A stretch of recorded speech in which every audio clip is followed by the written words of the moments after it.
سلامونه او احترامات می قبول کړئ دوستانو. نن در سره یو ډیر افسوسناک خبر شریکوم چې یو څو میاشتې مخکې یو ناوی جینۍ چې د کور نه وتې وه، هغې ناوې پسې نن خپل خاوند خودکشي وکړه، یعنی ځان یې قتل کو او ځان یې په سیند باندې لاهو کړی دی. دغه ټول تفصیل سره در سره په دې ویډیو کې شریکوم. ویډیو را سره تر اخرې پورې وګورئ. کوم ملګري چې زموږ په چینل کې نوي دي او زموږ چینل یې نه سبسکرایب کړی نو مهرباني وکړئ زموږ چینل د سره سبسکرایب کړئ او خوا کې ورسره د ټلې نشان ووهئ چې داسې معلوماتي ویډیوګانې درته په اسانه در ورسي. دوستانو دغه ویډیو همدا اوس زموږ مخې ته تیره شوه چې هلک ځان ووژلو د جینۍ دپاره او مور یې اوس څه وایي. دغه ټول حقیقت یې مور بیان کړی دی.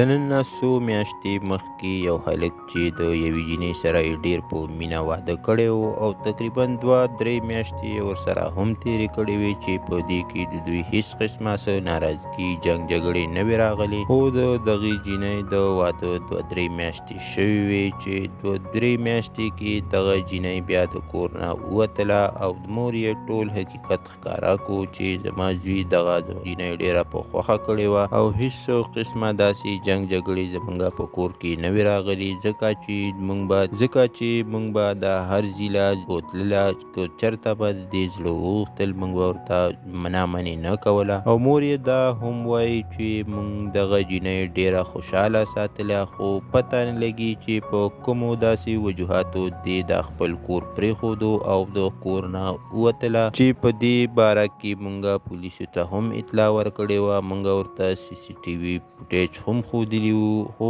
معلومه نه وه چې څه داسې خبره وه چې دې خپل کور پرېښودو او د کور نه ووتله. خو په دغه باره کې یوسف جان ترې یوه انټرویو هم کړې وه چې بیا ټولو خلکو ته معلومه شوه، نو بیا به ورته خلکو دغه پیغورونه ورکول چې ستا ښځه څنګه لاړله، څنګه د کوره ووتله، آیا ستا کور ته واپس راغله، پیدام کړه او که نه. نو کله به چې هلک ته خلکو دغسې خبرې کولې نو په دغه وجه د هلک تنګ شو او د کور نه بهر ووتو او د نوښار نږدې سیند ته یې ځان ورسولو چې هلته یې بیا د یو اوچت زینه یعنې د نوښار د سیند د پل نه یې ځان راغورځولی سیند ته او خودکشي کړې ده. او مور یې دا وایي چې موږ دې جینۍ پسې بیا هم ورلو چې معلومات یې وشو. موږ ورپسې په جرګه ورلو او ورته وویل چې ته خپل کور ته راځه. نو چې کله موږ هغوی ته ورلو نو هغې زما د زوی نه مخ واړولو او زما زوی به دغه خبره کوله چې که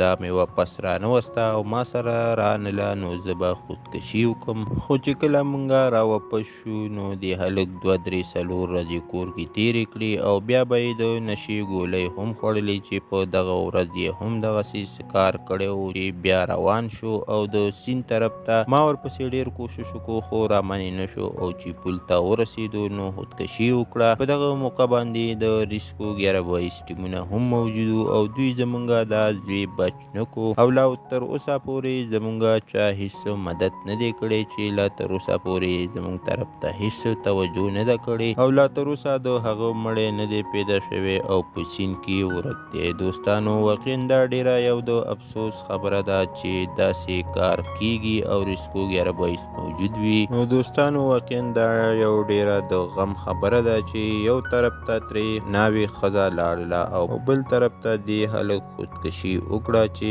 ځان یې په سیند لاهو کو د یوې ښځې دپاره. دوستانو هیڅکله داسې نه دي کول پکار او الله پاک دې په داسې خلکو باندې رحم وکړي. دوستانو واقعي دا یو د غم ډېر ډک خبر چې در سره مو شریک کو. که ویډیو مو خوښه شوې وي نو لایک شیر کړئ، چینل د سره ضرور سبسکرایب کړئ. مننه کوم چې ویډیو م را سره تر اخره پورې وکتله او د بلې ویډیو پورې تلو. الله په امان.